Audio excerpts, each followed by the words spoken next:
Apat na bangkay isasakay. 13,186. May kumukuha din eh, mare. 13,100 yung booking. Apat na bangkay isasakay. Kasi kung wala ka talagang comment yun. Kanina ano lang eh, patay isasakay, isa lang eh. Apat. Nag-apat diba ako. Pagkatapos may nag-comment pa na isa. Sabi niya, kawawa, ha ha ha ha. May tama pa ata yung comment niya eh. Ang baba ng kinikita, di gaya kay Grab, malaki. Nasa tao yan, kung saan ka masaya, dun ka, di ba? Eh kung sa palakihan lang naman ang kikitain, dapat hindi kami dito ni tatay, di ba? Dapat si tatay nag-aral ng mabuti. Nag-aaral siya ng nanay niya dun sa ilog na ikita eh, di ba? Doon po pasok.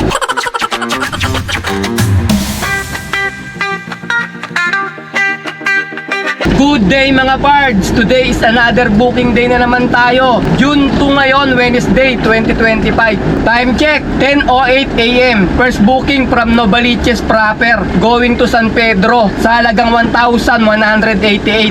Ang layo ng pickup location ay 2.3 km. 1,000 kg to. Papunta na kami sa may pickup location. Sir, pick up po sir. Papuntang San Pedro po. Biga po, Karen Lay. Dito sir sa office. Bigyan natin. Ma'am, pick up po ma'am. Hi sir, good morning. Apo. Upo muna kami sir, i-ready lang po yung resibo. Po sir.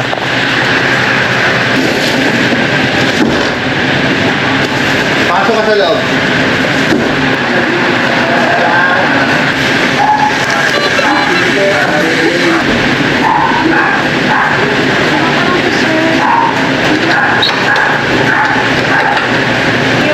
Sige ma'am.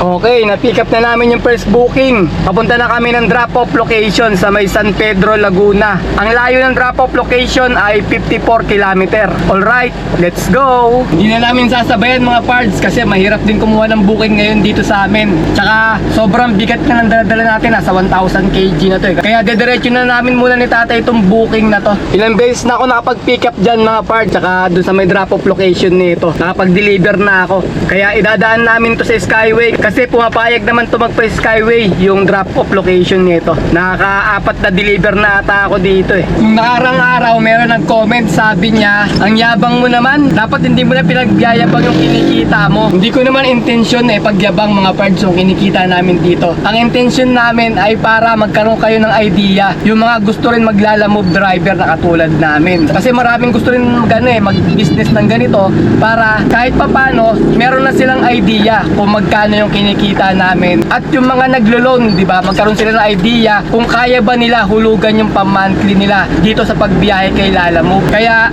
nire-review namin, pinapakita namin kung magkano yung kinikita namin mga parts. Pagkatapos may nag-comment pa na isa, sabi niya, kawawa, ha ha ha ha. May tama pa ata yung comment niya eh. Ang baba ng kinikita, di gaya kay Grab, malaki. Ayun ang sabi niya. Dito mga parts, hindi naman kami nakikipag-competition kung magkano yung kinikita, kung malaki dun sa kabila o maliit sa amin. Ang sa amin lang, ang importante, meron kaming hanap buhay ni tatay at masaya kami na bumibiyahe dito. Ayun lang naman importante. Masaya ka sa trabaho mo, kahit pa paano, kumikita tayo mga parts. Kanya-kanya naman diskarte yan eh. Kung anong diskarte mo, ang gusto mo sa kabila dahil mas maganda, mas malaki. O ayaw mo dito, di ba? Dahil nga, maliit lang yung kinikita namin. Nasa tao yan, kung saan ka masaya, dun ka, di ba? Eh kung sa palakihan lang naman ang kikitain, dapat hindi kami dito ni tatay, di ba? Dapat si tatay nag-aral ng mabuti. Nag-aaral siya ng nanay niya dun sa ilog na ikita eh, di ba? Doon po pasok. Katulad ako, pinag-aaral ako ni tatay. Ako naman sa basketball ako. Nakikita ni tatay. Di ba? Kung gusto namin malaking kita, dapat ganun din naman namin. Eh hindi. Okay na sa amin dito eh. Masaya na kami dito. At least kumikita kami ni tatay eh. Ang paghahanap buhay mga parts, hindi competition yan. Nasa ano yan eh, nasa tao yan eh. Kung saan ka masaya sa ginagawa mong trabaho, di ba? Ganun lang yun. Wala rito pataasan, pagalingan, palakihan, di ba? Dahil ang importante, lumalaban tayo ng patas parehas para sa pamilya natin mga parts. Siya nga pala, speaking of basketball, pasensya na sa mga nag-invite sa akin ha. Kasi wala na, hindi natin kaya maglaro eh. Pero kung naabutan nyo yung prime pa ako, ganun-ganun ako. Tapos kung naabutan nyo yung lumilayap ako ng fall away, palayo sa ring. Kaya ba ni Michael Jordan yun? Walang nakagawa nun, ako lang. Hirap nun, fall away na layup. Nandito tayo ngayon ngayon mga pards sa may Baysa along Quirino Highway. Malapit na kami sa may Balintawak, paakyat ng Skyway mga pards. Skyway na tayo mga pards. Sarap. Ngayon lang ulit ako nakadaan dito. Matagal-tagal na rin. Kasi halos nagtitipid yung mga customer natin eh. Ang Skyway mga pards, ang ginagamit ditong RFID ay auto sweep pagka Skyway. Tsaka dyan sa may SLEX. Pero pag sa NLEX ka, ang RFID dyan, easy trip.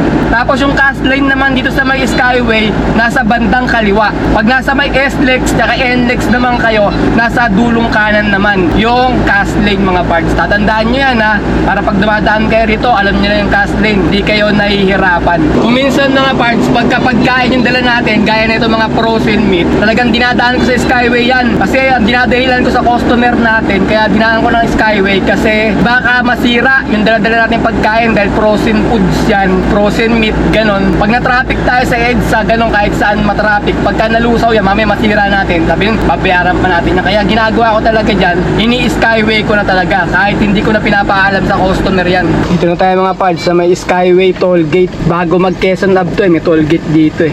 Yung bayad ng Skyway, mga toll fee, sinasagot ng client yan mga parts. Kaya ang gagawin nyo, tanungin nyo kung sino magbabayad ng toll fee. Pero matik yan, kung sino magbabayad ng delivery fee, ay siya rin magbabayad ng Skyway mga parts. Ganun yun. Nai-extra tayo mga parts along Magallanes na to, Skyway. Dito mga parts, meron hack eh. Kung veterano ka kailala mo, malamang alam mo to. Comment mo nga dyan sa baba kung hacker ka din. Doon tayo, pakalamba tayo dyan. Oh. Diretso tayo. Oh. Dyan sa kaliwa, Las Piñas yan, Alabang. Laguna tayo eh. Dito papunta ng Laguna. May exit na kami ng San Pedro mga parts. Kaso madilim yung langit. Parang paulan na eh.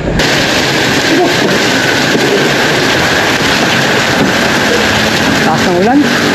Lakas ng ulan. Dito.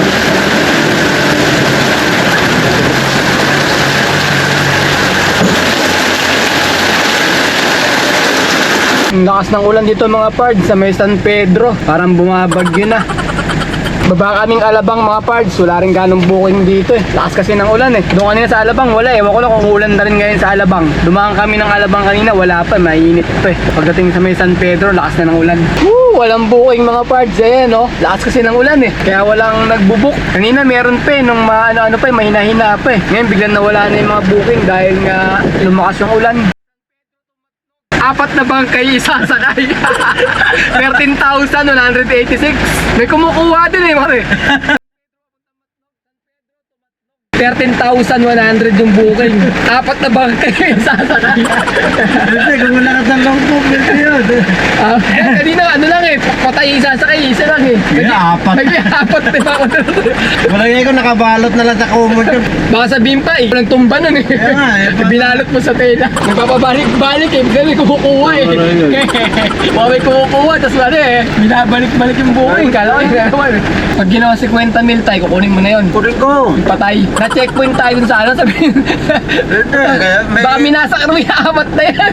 may... Nakulong pa tayo ngayon. Papilis naman eh. Nagbintangan tayo ano, Bibigyan killer. ka ng papilis. Papilis? Oo. Kahit na, siguro. Papahintulot na dadalhin mo yung patay na yan. Yun oh, Alabang na tayo. Minto na yung ulan mga pards. Nandun sa may San Pedro yung ano eh, ulan eh. Pagdating dito wala na. Pero basa yung kalsada, parang may indicate na umulan din dito kanina. Tama sa Las Piñas mga pards, walang kabasa-basa yung kalsada eh. Parang hindi umulan dito. Doon lang talaga sa may Muntinlupa, San Pedro, tsaka sa Binyan. Yung malakas ang ulan. Kaso walang booking mga pards. Matumal ngayon. Wala pa kami nakukuha. 2:36 na ng hapon. Kaya hahanap kami ng mapupwestuhan na maganda-ganda para makakuha ng booking. Muntinlupa to Bacoor. 9 km yung pickup. Doon tayo galing eh. Time check, 3:16 PM. May second booking na kami. From Las Piñas going to Parañaque sa halagang 716. Ang layo ng pickup location ay 1.7 km. 1,000 kg to. Papunta na kami sa may pickup location. Sa wakas, nakakuha rin kami ng second booking mga parts. Hapon na naman. Hindi tayo sinaswerte ngayon eh. Kasi kanina, lakas na ulan. Nauunahan kami sa mga booking doon. Tapos naubos na. Kaya bumaba kami dito sa may bandang Las Piñas. Kaso, wala rin ganong booking dito. Kaya naghihintay kami ng matagal bago kami nakakuha ng second booking. Patuloy mo naman. Wala yun pa. Wala yun. Kanya yung Ma'am, paano bayad na to ma'am? Sa drop-off na lang yung mag-Gcash? Sila na lang po ang Sila magbabayad niya. Ah, sila lang sir? bayad na sa amin yung Pick up lang kami. Ah, sige. Yes. Okay na.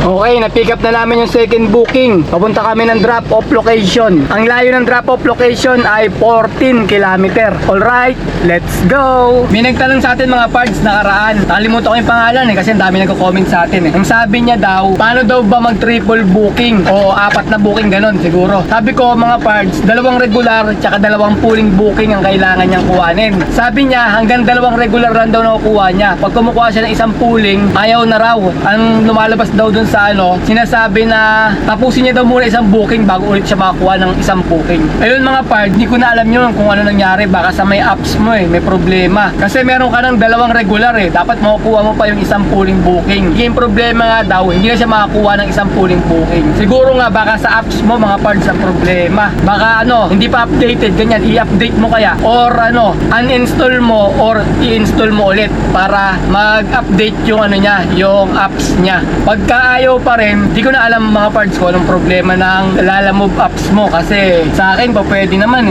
nakakuha ko hanggang 4 na booking hanggat kasya sa may sasakyan ko. 4:51 PM na mga parts, hapon na naman, mukhang hindi maganda yung kita namin ni tatay ngayon. Siguro ito na yung pangalawang beses na hindi maganda yung kinita namin. Naalala nyo nung pumunta kami ng Pampanga, yung may sumpa na pintuan ni tatay. Yun, wala kami nauwi nun, siguro mga 300 pesos lang, tag-100 na kami nanay tsaka ni tatay, pinagatihan namin nun. Ngayon, baka ito yung susunod na natin, mababang kita ngayon. Ganun talaga hindi naman natin masasabi kasi yung araw-araw nakita natin dito kung maliit, iba-iba kasi kada biyahe natin. Ang dadaanan natin mga parts sa may Sukat Road, tapos kakaliwa tayo ng Keslex, lalabas ng Bikutan, at papasok tayo ng FTI. Doon ang deliver natin mga parts. Ito, babayaran ko rin sa'yo. Hindi yan sir, bayad na po yung items. Yung lang po, itong expressway delivery fee tsaka 80 pesos po na 80 pesos para sa buhat. Apo. 80 pesos lang. Yun lang po namin sir 80 pesos bawat board. Ay, hindi po, lahat na po yan sir. Gcash ko na lang, kuya. Okay sir, pwede po. Ito po sir, total po, 794 po. Pwede naman isang libo. Sa inyo po sir. Ayusin ng kotse para madali kasi masikip Doon nilalagay sa gilid dun Pakatama. Sir, thank you sir. Yan, lalapag dyan tayo. Yan. Patong sa kahoy dito tayo. Kaya lang ay sabihin natin.